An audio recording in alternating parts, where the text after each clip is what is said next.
महारावण का पुनरुत्थान। कलयुग का अंतिम महायुद्ध। सृष्टि के अटूट नियम के अनुसार महाकाल ने समय को 4 भागों में विभाजित किया था: सत्य, त्रेता, द्वापर और कली।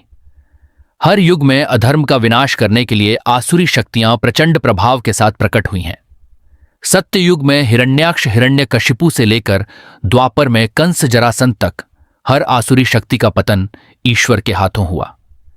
त्रेता युग में लंकेश्वर रावण श्री रामचंद्र के हाथों पराजित तो हुआ, लेकिन उसके भीतर की तीव्र घृणा और अहंकार पूरी तरह समाप्त नहीं हुआ था। महासुरी विषणखा ने अपनी अशुभ जादुई शक्तियों से रावण की उस शेष प्राण शक्ति को सुरक्षित किया और उसे समुद्र की गहराइयों में छिपे एक गुप्त द्वीप पर ले गई, जिसका नाम था कलंका द्वीप। हजारों वर्षों तक देवताओं की नजरों से दूर घने जंगलों से ढके उसी द्वीप पर रावण की आत्मा बंदी थी। अंततः वह अभिशप्त कलयुग आ ही गया। जब मनुष्यों के मन में घृणा, हिंसा और अधर्म आकाश छूने लगा, तब कलंका द्वीप का वह विष कुंड उबलने लगा। असुरों की एक विशाल सेना ने उस कुंड का विष मंथन करके एक नई विभीषिका को जगाया, महारावण।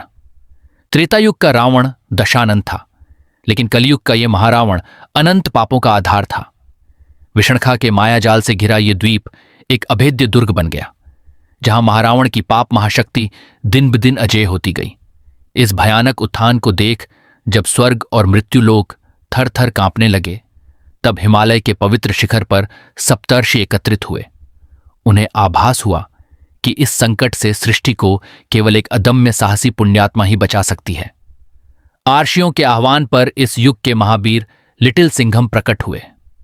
उन्होंने संकल्प लिया कि जब तक उनके शरीर में प्राण हैं, वे अधर्म का साम्राज्य स्थापित नहीं होने देंगे। 2 निर्भीक योद्धाओं को साथ लेकर लिटिल सिंघम ने कलंका द्वीप की ओर कदम बढ़ाए। वह यात्रा अग्निकुंड को पार करने जैसी भयानक थी। जहरीला धुआं, मायावी भूल भुलैया और रक्त पिपासु राक्षसों से लड्ढाते हुए लिटिल सिंघम को कई कठिन परिस्थितियों से गुजरना पड़ा। हर संघर्ष के अनुभव ने उन्हें और अधिक शक्तिशाली बनाया और उन्होंने एक के बाद एक शक्तिशाली शस्त्र प्राप्त किए। लेकिन जैसे ही वे कलंका द्वीप के तट पर पहुंचे, आकाश रक्त के समान लाल हो गया।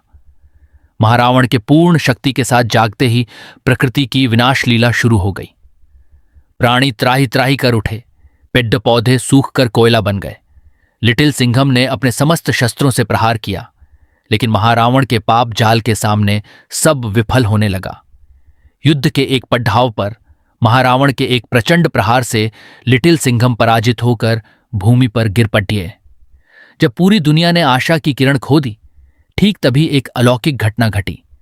देवताओं और प्रकृति के पंचभूतों ने अपना श्रेष्ठ तेज एकत्रित कर लिटिल सिंघम पर बरसाया। एक दिव्य ज्योति में स्नान कर लिटिल सिंघम ने एक नया अवतार धारण किया। उनके शरीर में अजय तेज प्रकट हुआ। दूसरे द्वार का महायुद्ध शुरू हुआ।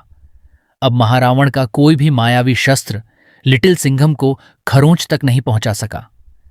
धर्म के प्रतीक लिटिल सिंघम के हर प्रहार से महारावण का दंभ चूर चूर होने लगा। युद्ध के अंतिम क्षण में लिटिल सिंघम ने अपने अवतार की समस्त शक्ति को केंद्रित कर महारावण के सीने पर एक महाप्रलयकारी प्रहार किया। उस प्रहार से महारावण छिटक कर सीधे उस विषकुंड की गहराइयों में समा गया।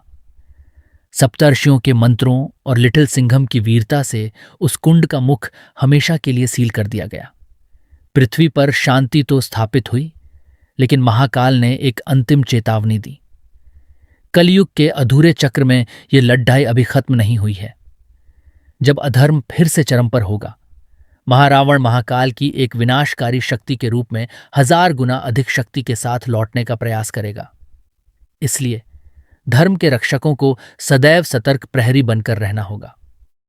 आप लोगों को वीडियो कैसा लगा कमेंट करके जरूर से बोलना, और अगर आप लोगों को कोई और भी कैरेक्टर के लाइफ स्टोरी के बारे में जानना है तो जरूर से कमेंट करके बोलना, मैं उसके ऊपर डेडिकेटेड वीडियो बना दूंगा। और अगर आप लोगों ने मेरा न्यू जो वीडियो था, मतलब रिसेंटली मैंने जो अपलोड किया था लिटिल सिंघम की कैरेक्टर्स की मतलब रियल लाइफ वीडियो, वो आप लोगों ने नहीं देखी जरूर से वॉच कर लो। और काल की जो मैंने पिछली बार वीडियो बनाई थी होल स्टोरी ऑफ काल, उसकी लाइफ स्टोरी के बारे में, तो वो अगर आप लोगों ने नहीं देखा तो जरूर से देख लो, बहुत ही मस्त है। तो मिलते हैं next video, bye, take care.